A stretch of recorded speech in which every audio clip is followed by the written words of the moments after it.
You spend the whole morning getting everyone else ready for the day. Thankfully, with Burt's Bees micellar towelettes, you only need a moment to freshen up and get ready for yours. Made with at least 70% upcycled cotton, these 3-in-1 wipes effectively and gently remove makeup, cleanse, and hydrate, leaving your skin with no oily residue. Available in coconut and lotus or rose water. Visit burtsbees.com to shop now. Burt's Bees, by nature, for all. Today on the Andrew Cooperrider Show, video surfaces where Beshear appears to be drunk. Daniel Cameron gets some positive news with a new poll being released. And a new survey shows that regardless of any kind of stat manipulation, Louisville citizens feel that their city is becoming significantly less safe.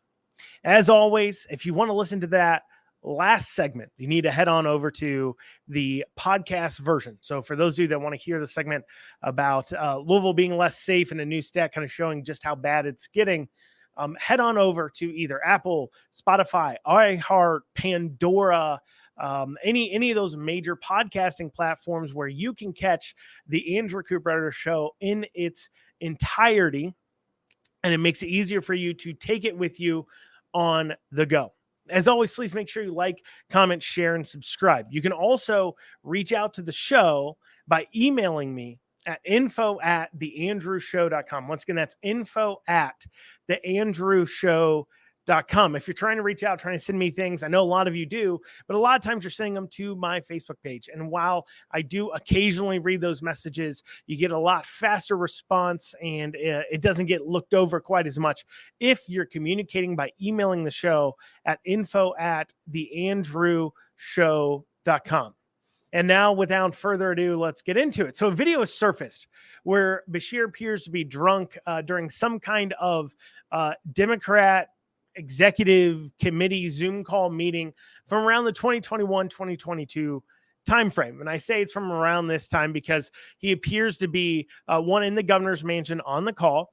He is talking about masking and then the Democrats picking up seats in the House and Senate, which they didn't do.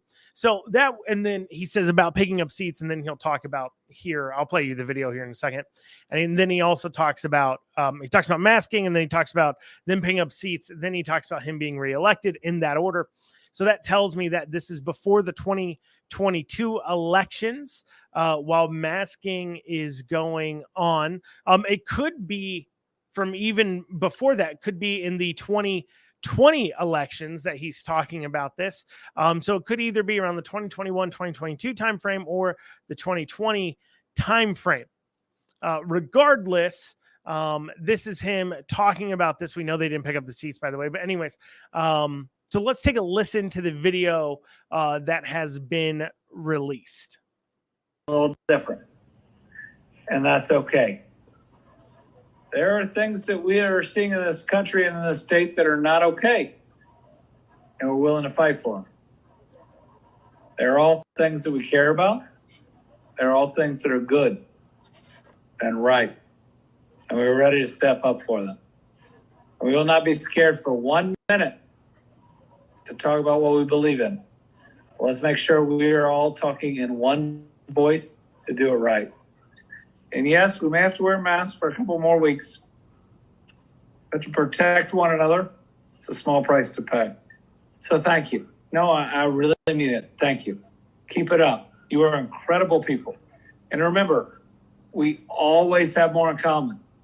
We always have more in common than anybody wants to pull us apart. So this is a group that's going to take us there. This is a group that is going to get more seats in the House and the Senate. This is a group that's going to get me. All right, so there's the video. He is quite clearly in that video. His speech is slurred. For those of you watching the video format, you see he is droopy in the eyes. He appears to be sweaty as well, exaggerated movements with his head. It seems like a clear-cut case of a man drunk on a Zoom call. That's the way it sounds and looks. Now, I've heard a few defenses from the Democrats on this. Some of them first have claimed that this was a deep fake. It somehow deals with the veracity of the call, that the call isn't real. This is just a big deep fake. But there were some other members of the DNC, Kentucky Democrat Party leadership that seem to have confirmed that this is in and of itself a real video, as they're defending Beshear because these members of leadership have said that the call is real in their defense. And what do I mean by that? Well, they claim in some tweets and other things that the video has been slowed down to 0.70 to a 75% playback speed. So if they're claiming that the video has been slowed down and altered in that way, then they're saying this isn't a deep fake. This is a real video. And there's a few reasons why I don't believe them that it's been slowed down and he's not really drunk. I'll go over that here in a second beyond that. But let's take that at face value, though. Let's take that same video. So if that video was slowed down to 0.75, I'm saying that because I had to do all this math to figure out what speed I had to put the video at. So if you play the video, take that same video and you speed it back up to the original speed it would have been. So if it was really slowed down, we take that video and then we speed it up, then we would get to hear what it would sound like at what they're claiming is the regular speed. So let's listen to that same video, but this time I've sped it up to where if it was slowed down 75%, this is the speed then it would have been recorded at, as the claim from the Democrats are making. It's fake. It's been slowed down. Let's take a listen. Other people can be a little different, and that's okay. Yes, there will be disagreement. Yes, there will be times when we are very passionate about things. In this type of committee, we need to be exactly who we are, but we need to understand that other people can be a little different, and that's okay. There are things that we are seeing in this country and in this state that are not okay, and we're willing to fight for them. They're all things that we care about. They're all things that are good and right, and we're ready to step up for them. We will not be scared for 1 minute to talk about what we believe in. Let's make sure we are all talking in one voice to do it right. And yes, we may have to wear masks for a couple more weeks, but to protect one another, it's a small price to pay. So thank you. No, I really mean it. Thank you. Keep it up. You are incredible people. And remember, we always have more in common. We always have more in common than anybody wants to pull us apart. So this is a group that's going to take us there. This is a group that is going to get more seats in the House and the Senate. This is a group that's going to get me reelected. All right. So there is that video sped up. If it was slowed down, there it is, sped up. That's what it sounds like. Now, there's a few parts of that tell me that that the original video that I showed you, the first one I showed you, I believe was the speed it was recorded at, and this has been sped up from the original speed. And there's a few parts that kind of tell me that. But first off, even if it was slowed down then sped up, he's still clearly drunk. I mean, the speech is still slurred. His eyes are still droopy. His movement's still exaggerated like a drunk person. He's sweating apparently profusely. But there's a few audio at a few parts. It overall kind of sounds like him, right? It sounds like him speaking. And so that can throw a few people off where they buy into it and they say, well, yeah, maybe it has been slowed down. So let me play something for you. I'm going to play a speech for you here. A Donald Trump speech. This is it at normal speed. And then I'm going to play it sped up for you. Said there's a statement that's been out there all over the place. It's a quote from a lot of people. It said, Trump's been right about everything. And if you think about it, I really have. It's my honor to do it, but we have to do something about it. We have to save our country. Thank you very much. So that's Donald Trump talking. He's talking from a prepared script. So his cadence is already going to be faster. Here's what he sounds like if he was therefore then sped up. So the original sounds this is what it sounds like sped up. From a lot of people, it said, Trump's been right about everything. And if you think about it, I really have. It's my honor to do it, but we have to do something about it. We have to save our country. Thank you very much. So that's what it sounds like sped up. What you don't hear very much vocal fry. That's the main thing I wanted to point out. Speeding up, slowing things down. You're not going to hear a vastly large change in voice like some people would expect it to be a little more, I don't know, chipmunky at that point. So you don't get that kind of that vocal kind of fry, I guess, or change of pace of talk of noise there. Now, obviously, Trump's cadence between the words is faster.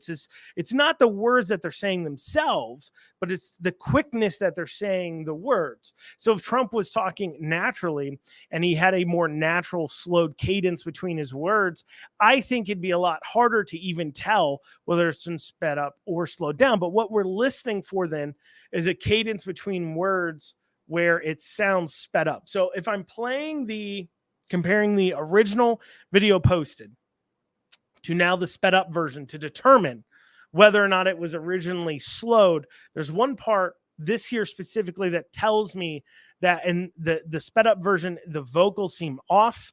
And it seems like his slow slurred speech in that first video I played you is accurate. I'm going to play for you this part here. This is the sped up version, this one part where it tells me that this is a sped up video. But we need to understand that other people can be a little different, and that's okay. There are things that we are seeing in this country and in this state that are not okay.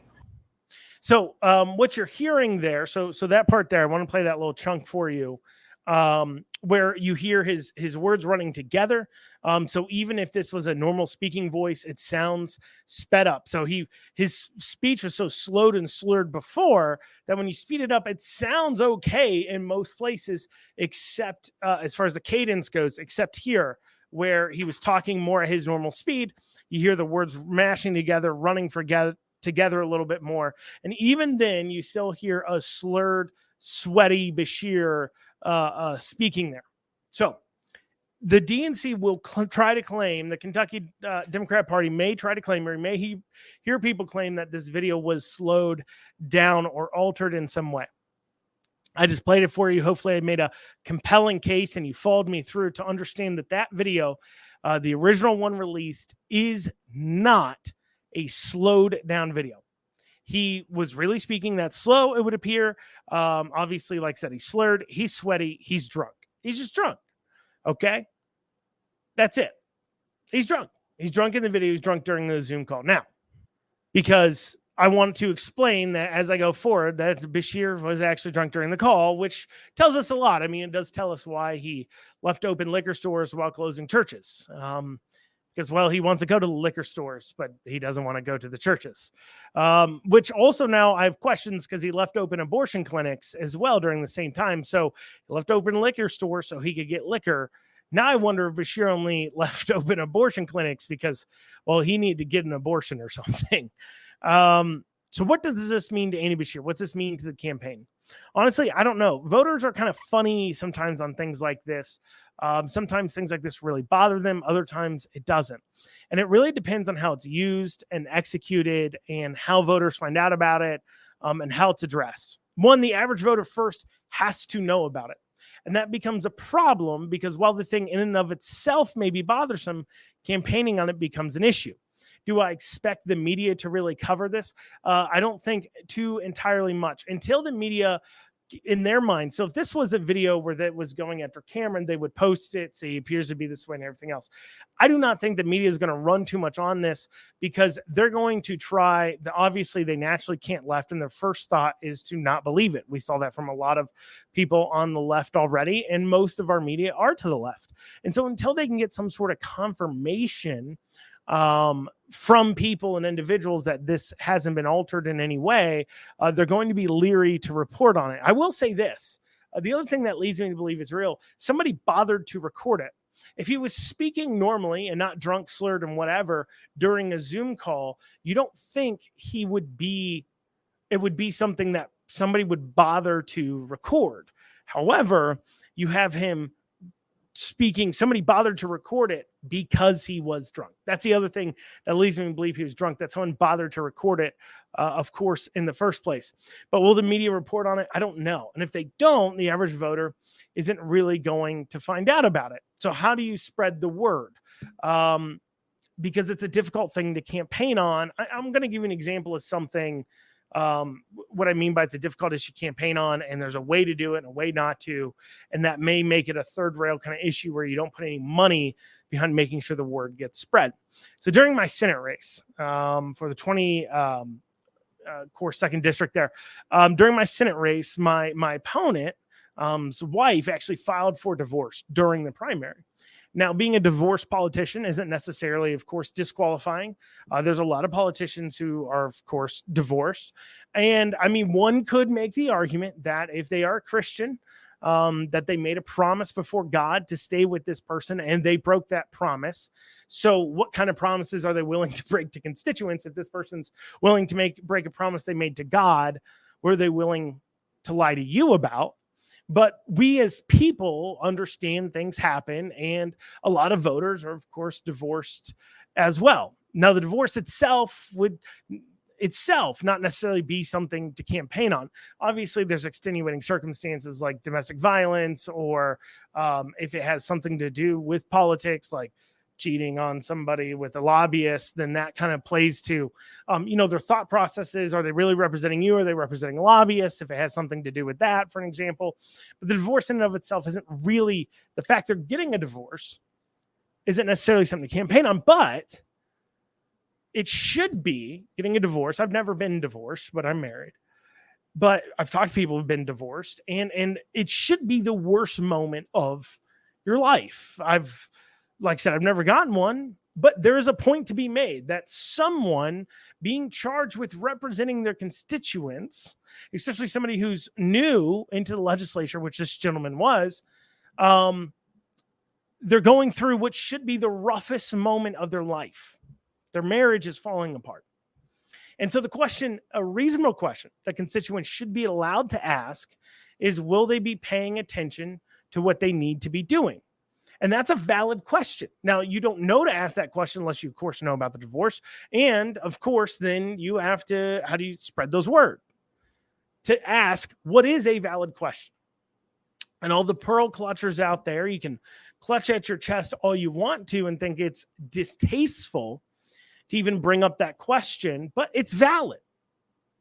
Can we trust you to not be distracted while you're going through such a long, stretched out, difficult, arduous, horrible, once in a lifetime, hopefully, type process? And the same as it would be valid while I was running for treasurer, if you want to ask about me being distracted, while I was running for treasurer, people asked me about what I do with my companies if I won. That's a valid question to ask. Voters want to make sure that their representative is focused. Going through divorce could distract a person. So people know about it, but how do you campaign on it without sounding like you're campaigning on the divorce itself, which would cause issues with divorced people in the back of their minds? So you have the same issue here. You take Beshear's drunk Zoom call. People get drunk. Tons of voters have been drunk before in their life, obviously, and maybe they've done some drunk calls too as well, right? And this call here isn't actually a government call. It appears to be some sort of Democrat committee call. I mean, it's still kind of part of his job as far as staying in office goes, but you're probably off business hours. He's essentially at home. Sure, he's technically on Capitol grounds because he's living in the governor's mansion, but it is his house that he's living in, and he's drunk. He's drunk at home. So do voters find it distasteful that someone would be drunk on a, kind of after typical work hours on a pseudo work call, or will they really not care and kind of hate you for bringing it up in the first place because they've been drunk before and they think it's a ridiculous thing and they hold that against you? And this is the kind of thing that probably works better as a non-official campaign push. If you cut ads about it, Beshear can address it directly, claiming this kind of non-work call at night. He got drunk at home one Friday, got asked to hop on a call at like 9:30 at night with who he thought were friends, and that was a mistake. I don't think the voters necessarily be too moved or hate them for that. But if it's done as a whisper campaign, the facts get muddled. People love to gossip, and it's like a telephone game. And once it's in someone's mind, you can't get it out. It's an infuriating and fascinating thing about politics. People love to whisper. They love to spill the gossip, drink the tea around each other. But once it gets in their minds, if it's never directly addressed, they'll continue to believe it. Once it gets going, details become hazy. All people know is he was drunk on a work call. It's hazy even knowing the facts, whether it was a work call. I mean, we know it. We've heard it. We saw it. it's hazy. We can make an argument. It was a work call. It wasn't. We don't know what time it was. We do know it appears to be on Capitol grounds in the governor's mansion, which is on Capitol grounds, but it's kind of where he lives. So you could say he was at home. Another person could say he's on Capitol grounds, and both of you would be right. And while that is, these things are all true, there's worse ways and better ways to make it sound. So if the way it's being addressed, if it's quietly addressed, then that could have some legs, because Beshear won't be able to speak on it publicly without giving it more credence and getting people to think about it more, so it never gets publicly dispelled. I mean, we've seen this with Cameron. I mean, there's a rumor still that Cameron's wife is McConnell's granddaughter or something. I don't know how that got started, but apparently it isn't true, but yet people still believe it. I literally read a comment on Facebook just the other day where somebody brought it up. So maybe it moves the needle a bit for Cameron as a whisper campaign. If they campaign on it, then they will have to be done very carefully, because obviously you're inviting people to now publicly defend Beshear, and the ad has to hold up to scrutiny and can't use too much hyperbole for that reason, because then it opens up opportunities for you to get attacked for ever using the ad in the first place. So, well, coming up, Daniel Cameron has some good news and a new poll coming out. We'll go over that after this short break. The Cameron campaign has finally gotten some good news. And I say finally, at least in polling. As of recently, his polling has been pretty not super great. And the last poll 2-3 weeks ago or so that was publicly released had him down in the 30s as far as polling goes. Now, he just released a poll out of his campaign internal poll that has him at 47% to Beshear's 49%. Only 2 points difference. That's basically margin of error. And the methodology and polling company was good enough that 538 has added it to its list of polls for the campaign. Now, there's a few reasons for the difference. One would be methodology. The poll that was released 2 weeks ago was just polling registered voters. This poll was registering likely voters. And there's a big difference, because obviously likely voters will be paying greater attention. Additionally, as well, over the last month or so is when Cameron has been putting in the work. We've gone over this a few times on the podcast, that the way these people like Cameron, like others, the way they campaign is by really blasting it out the last month. They don't do as much leading up to it. And so it makes sense that Cameron would start to gain back some of the ground. Additionally, as well as undecideds start to become decided. That's going to fall more heavily in Cameron's favor. Why? Well, Beshear obviously has been the governor. He's been the governor for quite some time. Not that many people are completely unaware that Beshear exists. They know what his policies are. They know what he's done.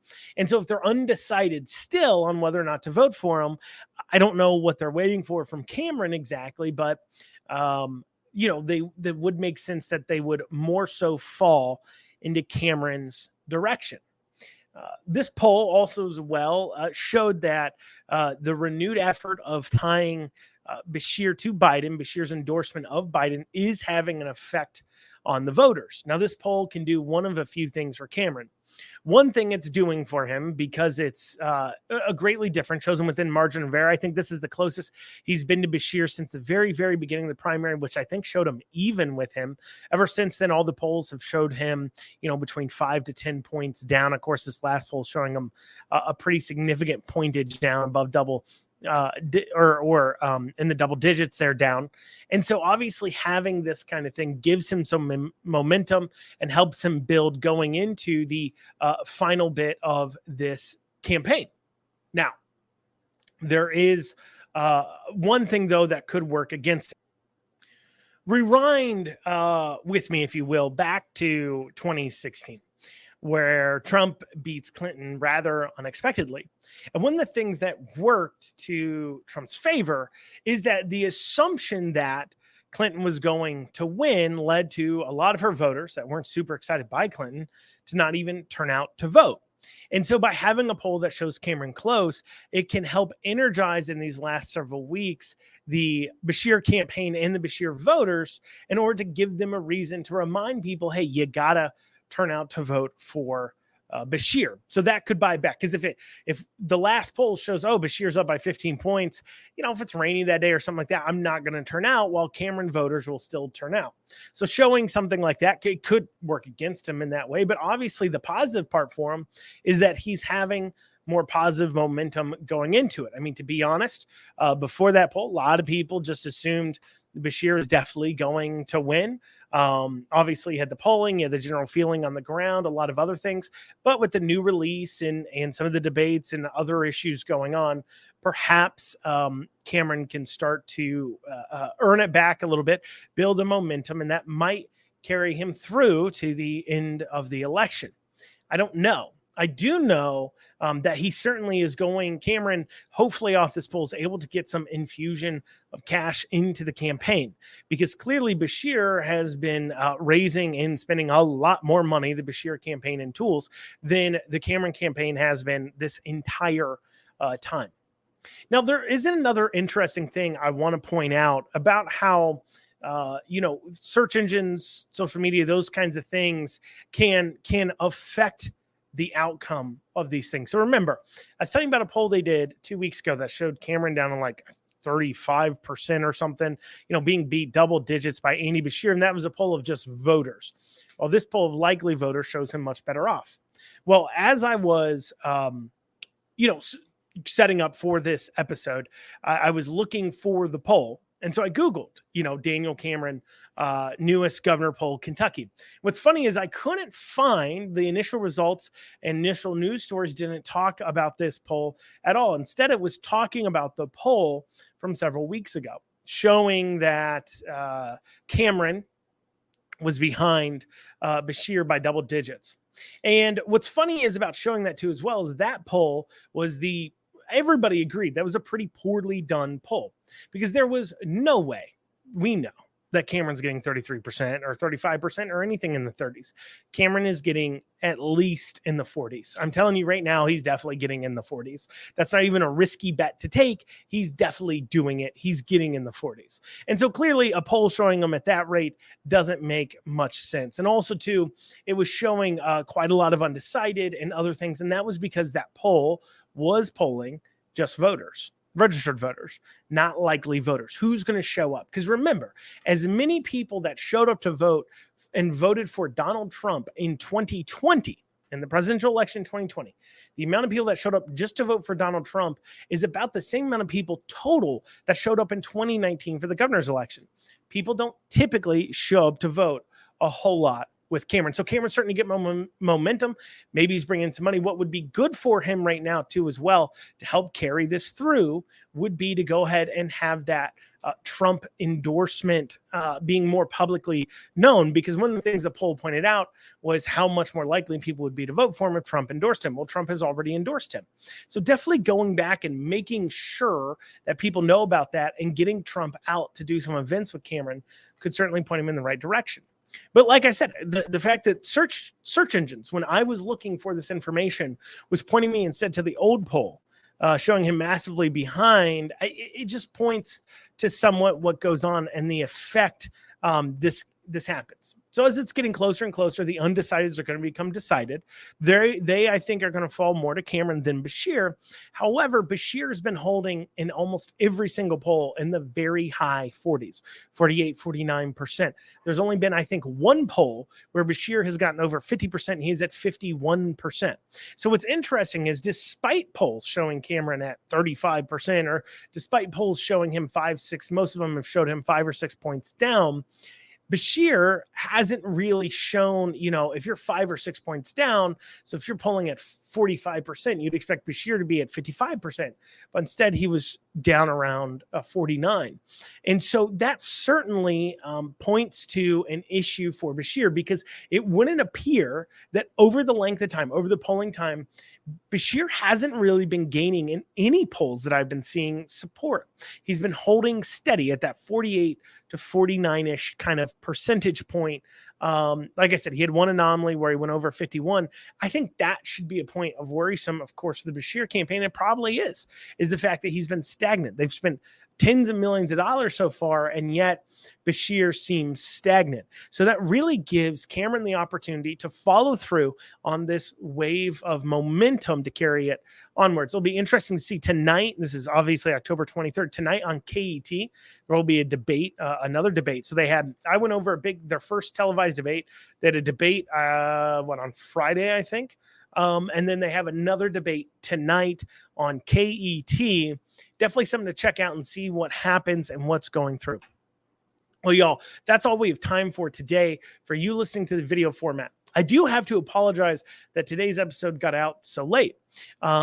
It is caused by my internet provider. We had an internet outage here, and I was unable in my studio to be able to record, upload, and edit my podcast as I would have liked to. I don't want to name any names about whose fault it is, but it's Spectrum. Spectrum is my internet provider, and that's who failed me today. And I apologize. Tomorrow's episode, I'll make sure it gets out a little more prompter. Sorry, this episode's coming later in the day, but I hope that doesn't deter anybody from listening to it. And as I said, if you're listening to this in the video format, Twitter, Facebook, or YouTube, head on over to the podcast only format to hear the last story. For those of you listening to the podcast, we're going to be talking about Louisville clearly getting less safe, and the citizens are feeling it. We'll go over the stat that's pointing us in that direction after this short break. So many times people are going to tell you that the cities, the crime is down and getting safer. In fact, in the debate we covered last week, Beshear claimed that the violent crime stats and other stats are getting lower. And they are. There are, of course, carjackings and theft is skyrocketing, but some of those violent crimes in the stats are getting lower. But Cameron pointed out something very important in that same debate. He said that you don't feel safer, though. And you don't feel safer because they're not safer, which goes into crime statistics. The problem with crime statistics is it deals with a few things. One, of course, you have to have these crimes being reported. As more and more crimes go reported, but then unpunished or unsolved, the general thought process is to not even bother to report it. I'll give you an example. I had a situation occur where a ex-employee of mine that was fired broke into one of my businesses, stole a company vehicle, and took off with it for several days. We reported it to the police. They finally found it. Of course, I had to pay $500 to get it out of impound, which you think is kind of ridiculous. But anyways, I had to pay $500 to get my car back, bring it back. And then they came to me saying, look, do you have a video of him stealing the car? We need that, or they're not going to prosecute. Do you have a video of him breaking in? Do you have any video of him accessing it? Because they're not going to prosecute him because we don't have any proof he actually took it. We just have you saying that he took it. And then, of course, he could say you gave it to him, to which I said, well, I've texted him and he responded. And it just seemed like they really weren't interested in prosecuting it. Another example, my car. Once I was at a golf course and my back windshield of my car got broken into, my wife's purse stolen. It even had her firearm in it. And we filed the report. We were even able to track her card usage because though we turned them off, they still try to use them. And we were able to discover the person as they stupidly used their Foot Locker rewards card in Indiana or Louisville or something like that. And they actually used their Foot Locker's reward with the transaction. And so we were able to give them the name of the person. We turned that into the police. That person lived in New Albany, I believe, Indiana, across the border there, Evansville or something like that. And the officers said, well, they're across the river. We can't do anything about it. So I tell you those two stories to tell you this. A few years ago, my business was broken into and about $5,000 or $6,000 worth of stock was stolen. And I didn't even bother reporting it to the police. Why would I?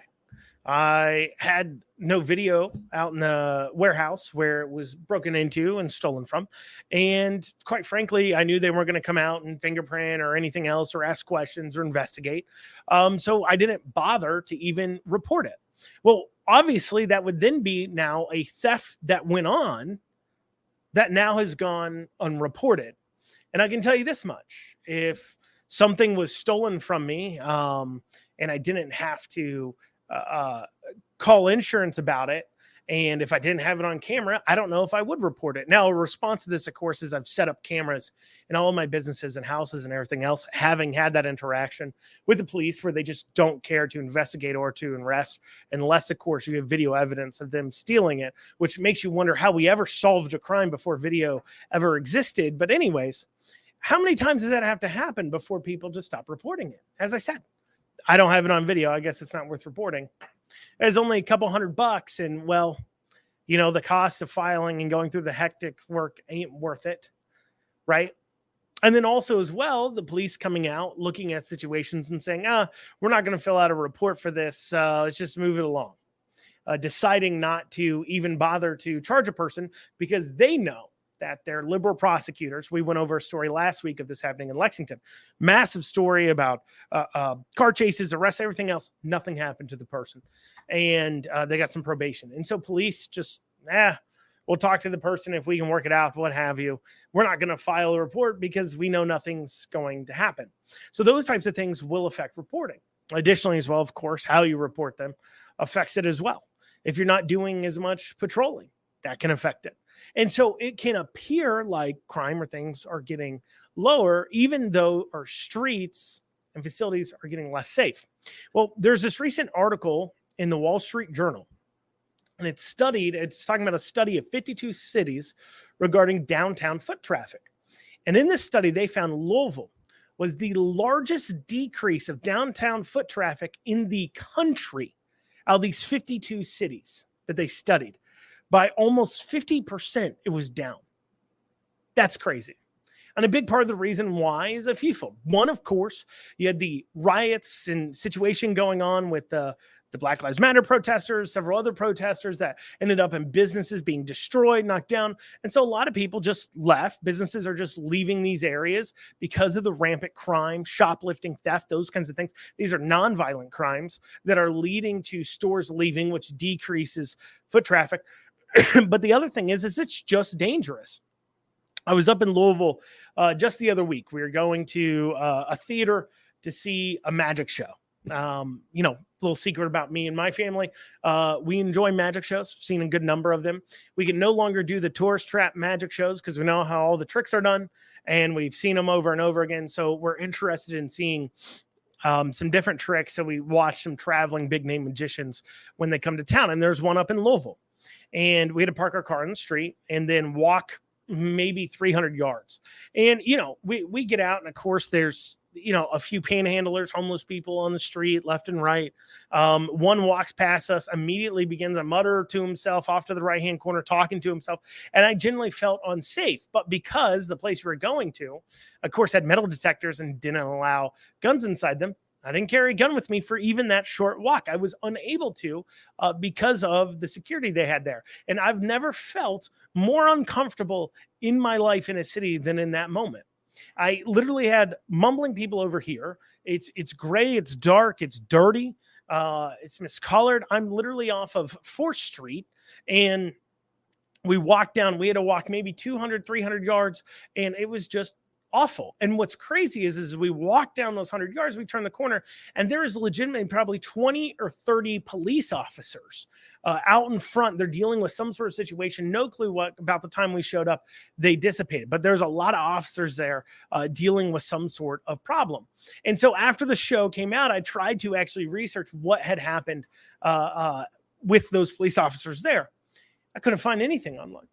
If this happened in Lexington, if that amount of officers happened in Lexington or your town or any other town but Louisville in this state, it would be on the news. 50 odd, it was legitimately like 30 or so cruisers had responded to something. And that would be a news story, newscast would be out there, everything else. Didn't happen. All those police officers, nothing, not a story, not a mention of it, nothing. So you got a town that I immediately feel unsafe in just walking in for 200-300 yards because we got muttering homeless and everything else and violent offenders walking the streets because they don't prosecute. We know that. You've got police responses of 30 or 40 cruisers that doesn't even make it on the news because it's such a normal thing. You got businesses being shut down. You got riots happening. No wonder it's getting less safe. Now, this is a big problem, of course, for Kentucky as a whole. Louisville is a major economic driver. It's a big city. It's one of the largest cities, of course, in the U.S. And so it being a major economic driver means it can bring a lot of things to Kentucky. For example, if we want a pro sports team, that's where it's going to have to go. If we want to bring in those kinds of things, that is most likely where it will have to happen at. Tourism dollars, big shows, big things like that.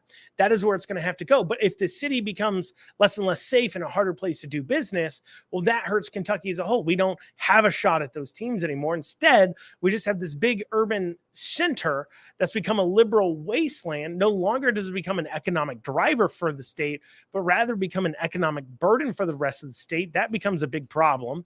It's got this, of course, we talked about its failing school system, and it's just a complete mess of a city, which is a shame. I remember going to Louisville just probably 5, 6, 7 years ago and enjoying my time being downtown, going to the Louisville Slugger factory / museum or what have you there, enjoying the downtown. At one point in my life, I lived in Louisville for a few months. Well, I lived in Louisville in the Highlands for a few months, and then I lived out in J-Town for like a year. And so I used to work in Louisville. So I remember enjoying that town quite a bit, going to, of course, the comedy place up there. And it is just absolute wasteland. I avoided at all costs. And it's a shame that these kinds of things happen, but it just goes to show you, follow the stats you want, but people know when they feel unsafe, they won't show up. That's why foot traffic is down. Well, y'all, that's what we have time for today on the Andrew Cooperrider Show. I thank you all so much for joining me.